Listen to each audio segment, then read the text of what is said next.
connect news media ताबीरिबसिंगबु तरामना ओक्चरी भारत की स्टेट मरीगा ताइनबा म्यांमार बॉर्डर सील तौबगी सेंट्रल गवर्नमेंट न लौखिबा फिरेप असिदा मणिपुर की चिंग अमदी तम सरुक अनीदा खाइदोकली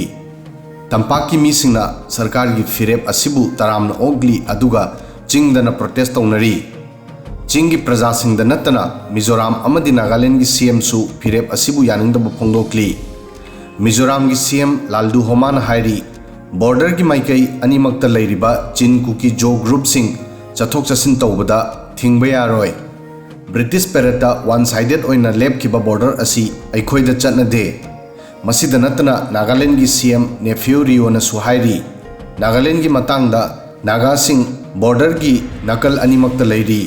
सेंटर की डिसीजन असी लौद्रिङैदा हाना मयाम पुन्ना चटनबा याबा यूनिवर्सल फॉर्मूला अमा सेमफम थोई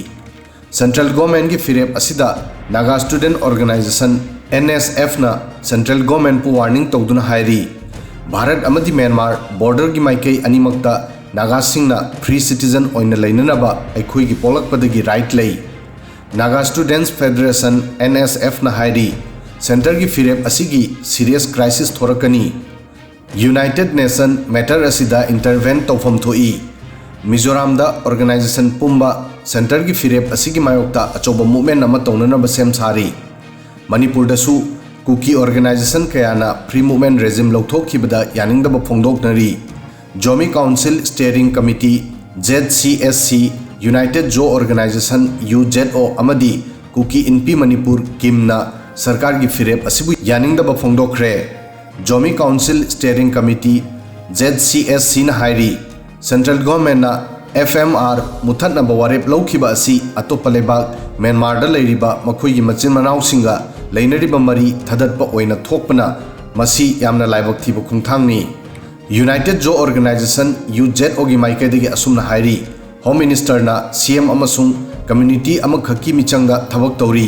अमदी फ्री मूवमेंट रेजिम लौथोकपना मफम असिदा लैरिबा मियाम मरु ओइना जोमी कुकी ट्राइब सिंगदा अवाबा कया पीरगनी अदुगा कुकी इनपी मणिपुर किमना हाइरी FMR सस्पेंड तौबा अमदी बॉर्डर फेंसिंग तौबा हाइबसी ट्राइबल मियामदा हकथेंगनन इकाइबा पीबनी मसिगी ममांगदा कुकी की तोंगान बलुपसिंग जोमी काउंसिल कुकी इनपी ITLF कोटू अमदी STC न सिंगबा अपुनबा बॉडी अमा ओइरिबा जो यूनाइटेड की मिहुतसिंग होम मिनिस्ट्री की ऑफिशियल सिंगा न्यू दिल्ली दा उनदुना मखोइना तालिबा सेपरेट एडमिनिस्ट्रेशन की दमकता तक्सिनख्रे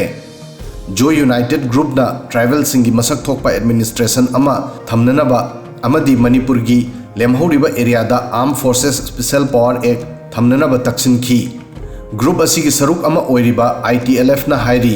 मखोई मखाताना मखोइबु हाटकने हाइना फोंगना लान लाउथोकलिबा कम्युनिटी अमना कंट्रोल तौबा एडमिनिस्ट्रेशन अमगी मखाताना लेबा ngamloi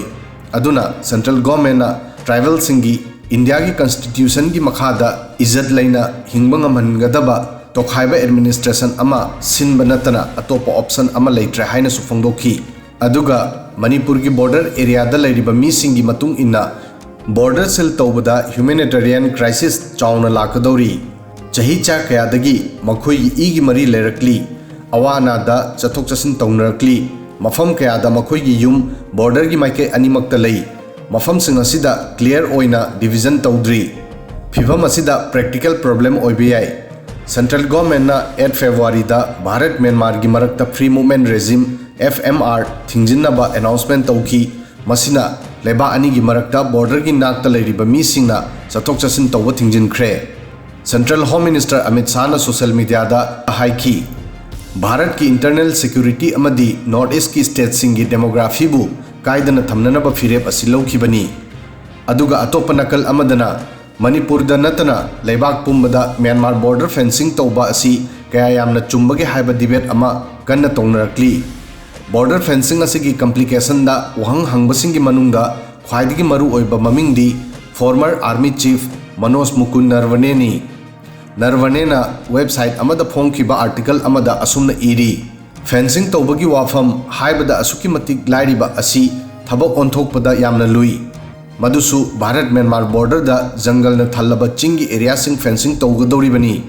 सोरोक की वादी थमको मफम कयादा खोंग लंबी फावबा यौबंगमदे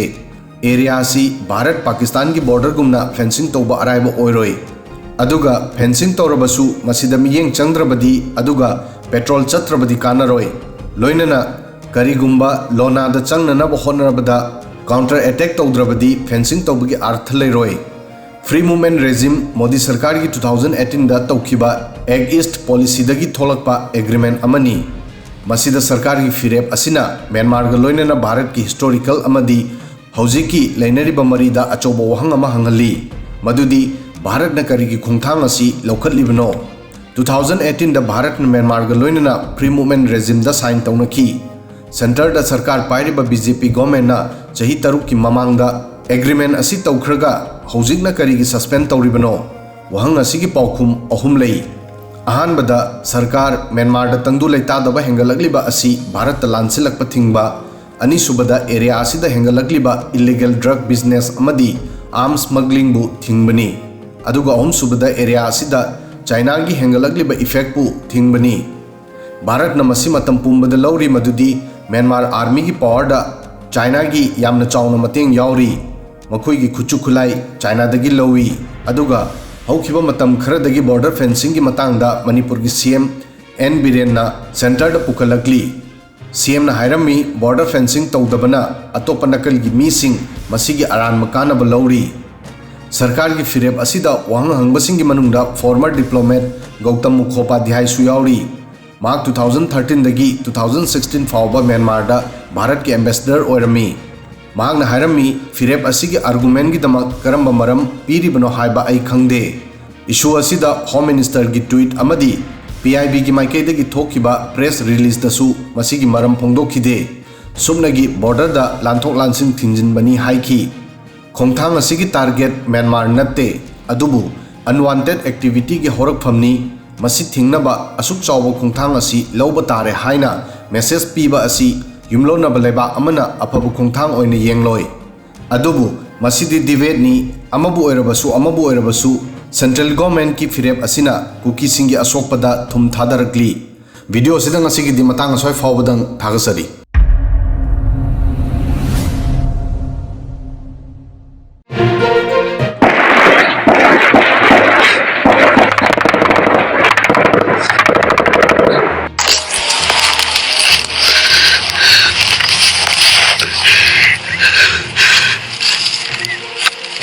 Mana exam haidoga yang mana yauradi ingam hau bisa dunia hayam banget sing